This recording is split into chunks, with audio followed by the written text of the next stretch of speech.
السلام کہا، ابھی کچھ وقفہ نہیں ہوا تھا کہ ابراہیم ایک بھنا ہوا بچڑا لے آئے۔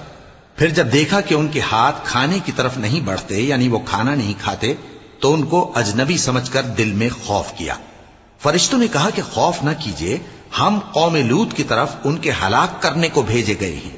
اور ابراہیم کی بیوی جو پاس کھڑی تھی ہنس پڑی، تو ہم نے اس کو اسحاق کی اور اسحاق کے بعد یعقوب کی خوشخبری دی۔ اس نے کہا، اے میرے بچہ ہوگا، میں تو بڑھیا ہوں اور یہ میرے میاں بھی بوڑھے ہیں، یہ تو بڑی عجیب بات ہے۔ انہوں نے کہا، کیا تم اللہ کی قدرت سے تعجب کرتی ہو؟ اے اہل بیت، تم پر اللہ کی رحمت اور اس کی برکتیں ہیں، وہ لائق تعریف ہے، بڑا ہے۔